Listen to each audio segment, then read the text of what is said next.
As Arsenal enter their final 4 games of the season with the title race getting intense, one of their biggest tests is on the horizon. A high-stakes derby against Tottenham Hotspur. Today we'll get all the big news ahead of the crunch game, reveal the breaking development regarding Bruno Guimarães, discuss the next evolution of Arsenal's midfield, and break down the rumours regarding Marcus Rashford alongside a special guest.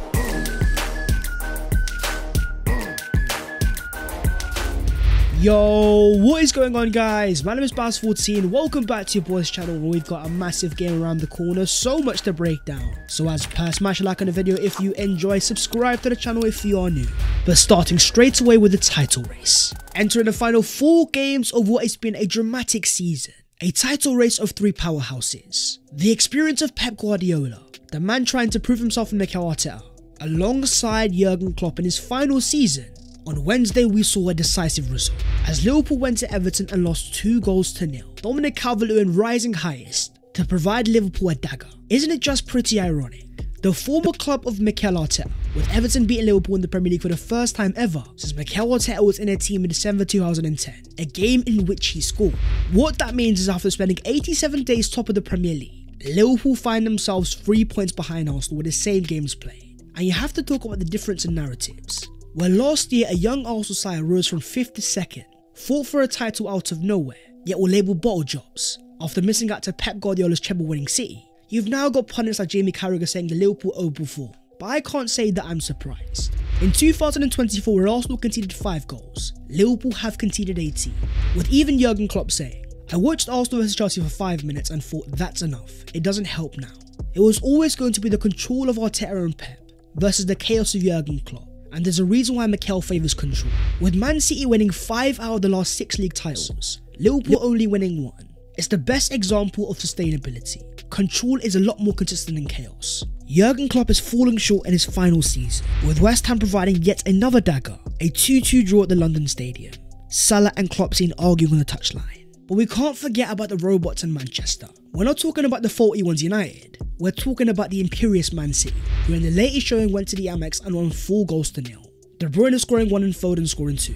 Here's how the table looks as things stands. Arsenal remain 1st, City 2nd, Liverpool 3rd, only 1 point separating Arsenal and City. Now City's next game may be a little bit tricky.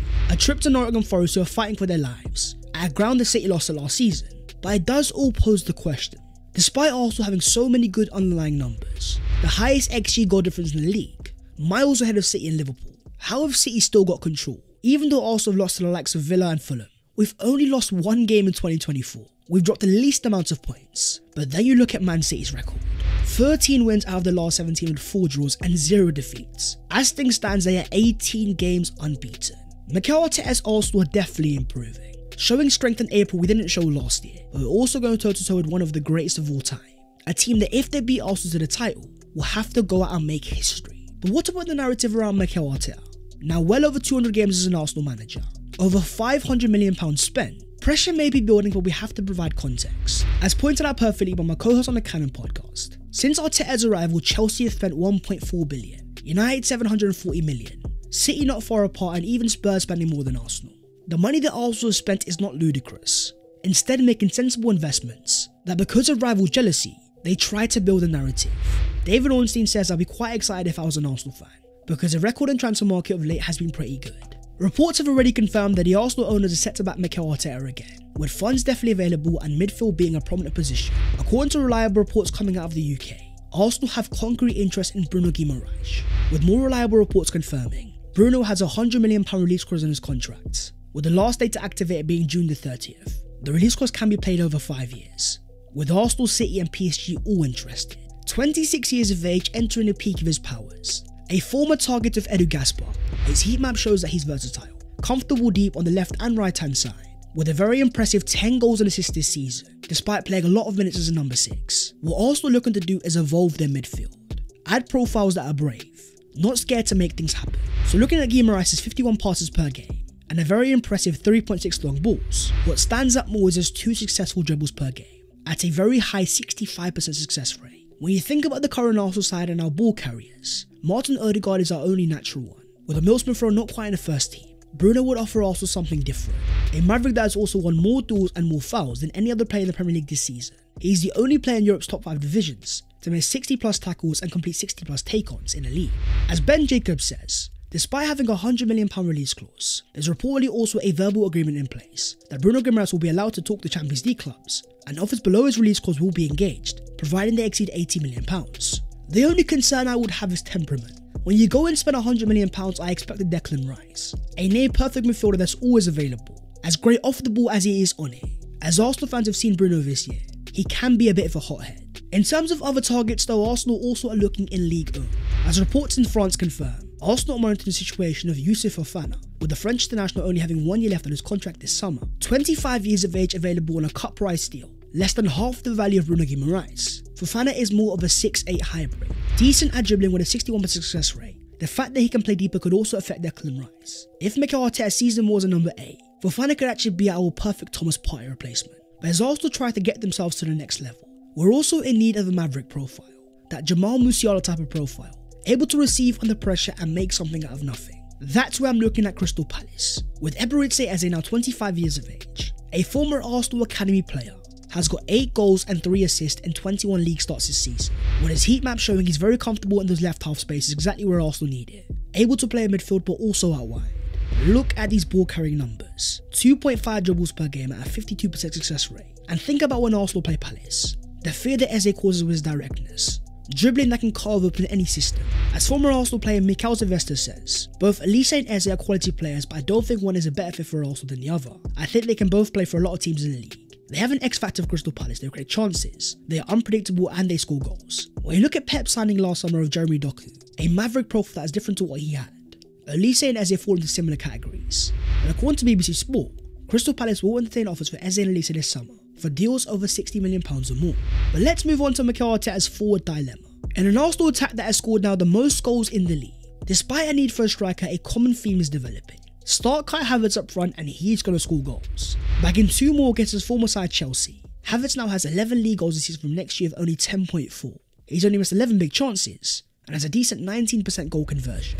Alongside winning an impressive 2.5 aerial duels per game, that's a number nearly double of Erling Haaland's. Havertz's numbers up front are very consistent, with 11 goal contributions in 9 starts this season as a striker. Havertz has provided a range of goals, from inside the box to inside the 6-yard box. Here's where things get even more impressive. Compare him to Erling Haaland, who with 25 goals and assists, has averaged a goal involvement every 87 minutes. Playing as a striker, Havertz is averaging one every 61, with 7 goal contributions against the top 10, once again higher than Erling Haaland. You then look at his forward radar template, and what you see is one of a false 9, fantastic in terms of link up and also good defensively, then compared to his midfield radar, where his attacking numbers are a lot better, and he's definitely focused on receiving the ball high up the pitch. Still only 24 years of age with bags of potential. As David Ornstein says, we've talked a lot about central strikers, but as John Cross pointed out, the impact of Havertz up front may influence Arsenal's decision, especially if Jesus also stays at the club. The midfield will be the key area of focus. There is no doubt in my mind that Arsenal are going to go for a goal scorer this summer, looking for a more devastating transitional threat that doesn't have to be a centre forward, and it may be out wide instead. That's where you've got an intriguing report coming out of Manchester, confirming that Manchester United are willing to sell Marcus Rashford at the right price this summer. As controversial as it's definitely going to be, some comments will absolutely despise the idea. If the price is right, could Mikel Arteta make this work? With 40 goal contributions in all competitions, entering his peak at 26 years of age, with the reports even claiming Pep Guardiola has privately admitted that Marcus Rashford is the only Man United player good enough to play for Man City regularly. It may not be a priority, but I definitely think it's worth a discussion, a conversation about potential. And that's where you've got my very good friend James B. So lads, once again joined by the special James B. Yeah, good man. Appreciate you having me on as always. Enjoyed it last time. Let's talk about some stuff that's dividing the Arsenal fan base, apparently. Rumours are surfacing that Marcus Rashford may be available, and he's a profile that actually could work at Arsenal potentially under Mikel Arteta. I think he's a kind of perfect profile. You know, really direct. He's a good ball carrier, good dribbler. He can, when he's on it, put up really good numbers as well. And we know that we don't have that out-and-out number 9. We know there's even rumours that Havertz may lead the line next season as well. So you're going to need more goals coming from out wide.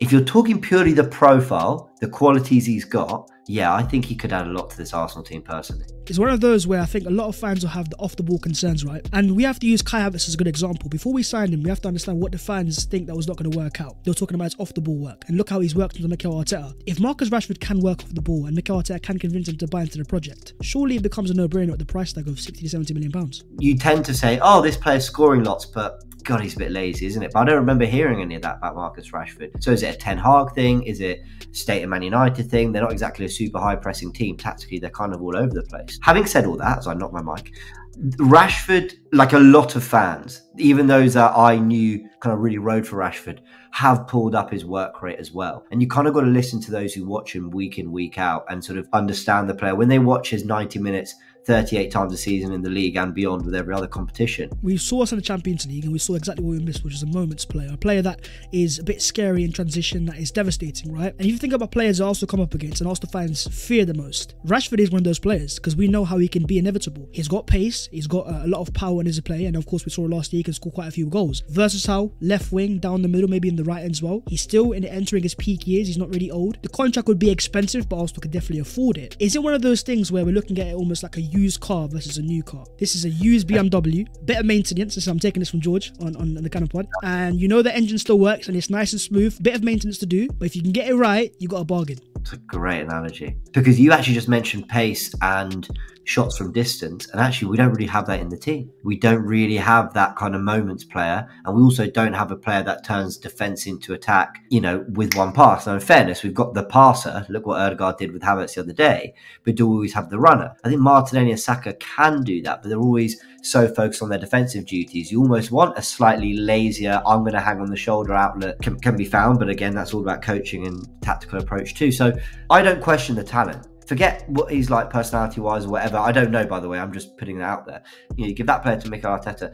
I think he can do so much with it. But when you hear about the whole missing training because he was out somewhere, that's something that Arteta's got on top of at the club. We don't really seem to have those kind of issues, and it's all been a part of our success, is that everyone sort of seems to be honest footballers working hard. Now again, I'm not saying Rashford's not that, but there have been stories or whatever, and it's about understanding why. So yeah, the BMW analogy is a good one, but whatever those problems are, I think we need to actually figure out whether they are worth fixing. We've got one of the best engineers in world football. We've seen in Kai Havertz what can happen. We've seen in Martin Ødegaard, a player that was seen as a failed wonder kid, what can happen. If, let's just say, Mikel signs a wide forward, Rashford or anyone like that, what would it mean for Gabriel Martinelli? Personally, I think it's a good thing for Martinelli and Saka. I think the problem is that we're going into, say, this North London derby, and we're going, play Martinelli for pace. But we're only saying for pace. The reality is that we're not talking about his form, but we're just talking about needing someone who's got those attributes. And then when we're talking about other options out wide, it might be Jesus because of his work rate, and it might be Trossard because he's clutch. Can we get a player that does all those things?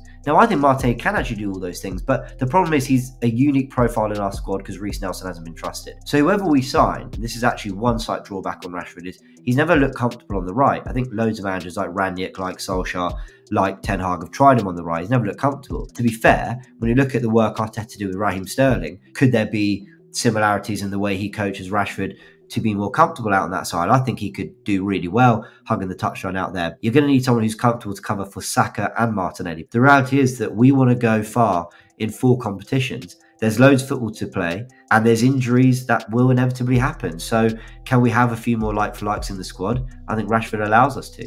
It's one of those now where we're looking at it, and if we do sign a wide forward, it also could mean that Martinelli might have a centre-forward berth or a potential to play there. Final question. Marcus Rashford is available for £70 million. If you're Mikel Arteta, you've got a simple yes or no answer here. Do you go for it and go and sign him? You might be surprised because of everything I've just been saying, but I'd actually say no. While I totally acknowledge all the attributes he has and can bring, I actually still see that in other players that are on the market that would perhaps be a bit cheaper and are, I think, a little bit less unpredictable. And if there's a Pedro Neto, who granted has injury problems, Rashford's had them in the past. Elise's available, Nico Williams. Rashford, I think, is better than all of them when he's at his very best, but he hasn't been this season. I'm just not sure I can quite shrug off everything else that's kind of being rumoured and reported and discussed about him. And the 300 grand a week's a big thing. Like, he'd be coming in to be our most highly played player. That can't be ignored. And what message does that send to Ødegaard in this form, Saka with the amount he's played? Ultimately, I say no, but I totally understand why we would look at that deal. Moving on to the other Arsenal news today. A fully fit Arsenal squad could be about to get stronger, as Jurrien Timber made his long-awaited return for the Arsenal under-23s, playing the first half of a 2-2 draw against Blackburn Rovers. The moment of excitement came less than 10 minutes into the game. Timber playing almost as a left winger, receiving, turning and banging, looking as sharp as you can get post an ACL. What's intriguing is how he played the game, inverting as a left back straight away, but giving a massive license to roam forwards. With all the talk of Arsenal signing a left number 8, I wonder if Timber may be a wild card, an option for Mikel Arteta to move there during games and make Arsenal even more unpredictable. Here he was though in full Arsenal first team training ahead of a massive game against Spurs. And Mikel Arteta said we're going to have to make the decision if he can play on the weekend. He is very close. It's a game that you can't look past because it's going to be gargantuan, as Arsenal go away to Tottenham Hotspur in one of the most important North London derbies in years. Spurs currently in 5th and Arsenal in 1st. Top 4 versus the title. When you go back to the game of the Emirates early in the season, a 2-2 draw that was chaotic. Spurs definitely held their own, but Arsenal were different. Far more disjointed, nowhere near as defensively good. When you think about Arsenal's only league defeat in 2024, up against a tactician like Unai Emery, pragmatic and able to be adaptable, and just going to be far more stubborn. Notoriously known for a very high line, Arsenal are going to need the composure of Thomas Partey, who showed in this moment against Chelsea, the composure to leave the ball, sending Caicedo with a dummy all the way back to Ecuador. But it's also a game we're going to need leadership, players to keep their heads because Spurs are out there trying to ruin our party. That's why I'm looking at Gabriel Magalhaes, who, as we can see in this clip against Chelsea, despite scoring and taking the lead, notice how Gabriel stops Saliba celebrating, instead giving him defensive advice, being a pure perfectionist and remaining fully focused. With the departure of a leader like Xhaka in the summer, Gabriel has stepped up instead, a vocal and commanding figure at the back, a surefire for the PFA Team of the Year. Sami Mokbel has some exciting news, being that Arsenal have opened new talks to extend the contract of Gabriel Magalhaes. That is the video there and then, so hopefully you guys have enjoyed. If you have, don't forget to smash a like and also subscribe to the channel if you are new. If you want to follow your boy on all of his social medias, then the links are down in the description. But that was all today's latest Arsenal news ahead of a massive game against Tottenham Hotspur, who may be trying to ruin our party, but if we can get the win and stay composed, it would be gargantuan towards a title charge. So my friends, as per, stay tuned and I'll see you soon. Take care. Good night.